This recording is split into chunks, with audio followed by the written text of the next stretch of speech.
Hi, how's it going? Oliver Carlin here. Would you like to know how to handle a house that you've inherited and if you need to sell it?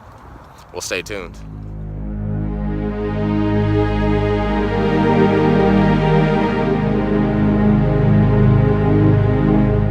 Hi, welcome back. Oliver Carlin here. So, you have a house that you've inherited and you need to sell it.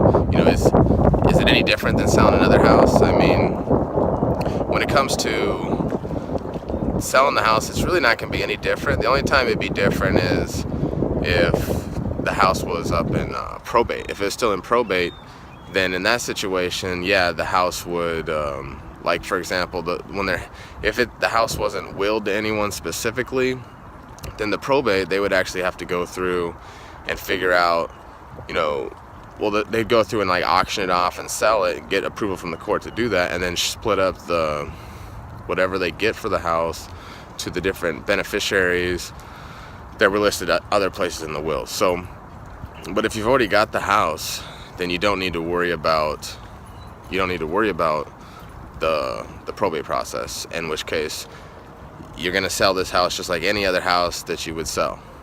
That's pretty much it.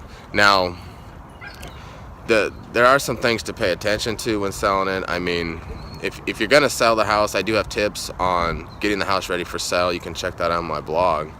But when it comes to actually selling it, I'd say like you might be concerned about the taxes, like what taxes there are. And that's where this can get a little bit tricky, because if there are taxes involved, like you're going to have federal estate tax, state estate tax, and inheritance tax. Not every state does state estate tax. Federal estate tax is pretty much across all states, so it's federal, but normally that tax has already been taken out if once you've already inherited the house. The only tax that you might have to consider would be like inheritance tax, in which case for inheritance tax you would have, I think there's 6 states that still do inheritance tax, and if you had to deal with that, it's pretty expensive. It's normally around 16% per state. So yeah, that hopefully you don't have to deal with that, but you can check out which 6 states there are on my blog for that, and see if you're one of them.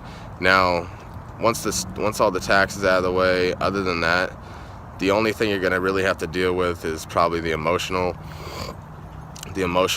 attachment to the house. I mean, you might have a lot of memories in the house that you're having to deal with, and that can make it difficult to sell the house, and that can actually put the sale on hold for a lot of people.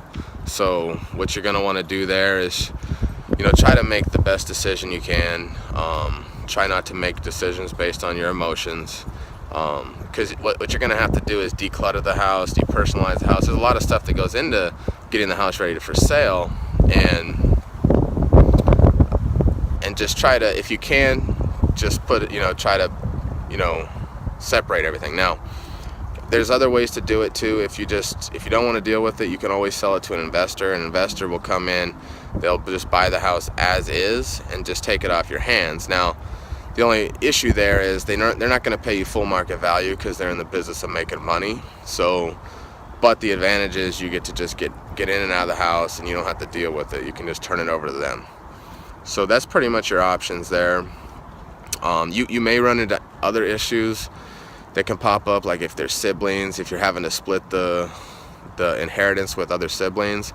In that situation, you have to decide. I mean, it'll be easy if everyone wants to sell it, but what if one of the siblings doesn't want to sell it, or you're the one that doesn't want to sell it?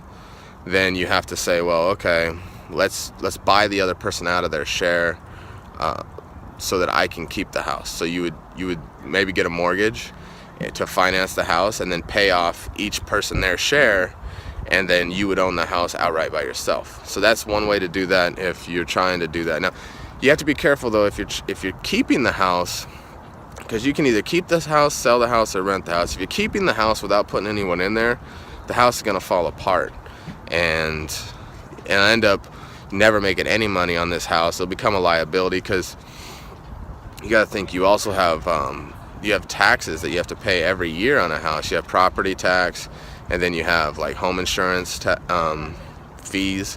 So for property tax, that's anywhere up to $7,000 a year that you'll have to pay, and then up to, you know, a couple more grand for insurance. So keep that in mind. It is going to cost you money to keep this house. If you do decide to rent it, just keep in mind that, you know, you're going to have to be a landlord, or you're going to have to pay someone to property manage the house. That can be they normally charge around 15% to whatever the monthly cost of the house is to manage it for you. And renters can trash your house, so you really got to know what you're doing here. Don't take it lightly, because they can really mess you up, put you in a bad spot. And you can also keep it as a vacation rental. With vacation rentals, you still have the house to walk through it if you want to use it for memories, you know, at sometimes, and sometimes it'll be rented. And you also make money when you rent it. To sell it, the cool thing about selling the house is you get a stepped up basis. So whatever the fair market value of the house is right now when you inherit it, that's what, you don't have to pay any capital gains tax on anything up to that point. So if you sell it for more than that, you only pay taxes on whatever's left there. So capital gains tax is 20%. So that can get pretty expensive. And other than that, those are the main things to consider. I go into detail on a lot of this stuff on my blog. You're also going to need to know the value of your property when it's time to sell it. I've got tools for that as well on my blog. Check those out. And other than that, if you do have a sibling living in the house, last thing I'm going to talk about, just know that try to work with them to get them out of the house if you're trying to sell it, or you can finance it to them, be like the bank, and finance them your share of the house so that they can live in it.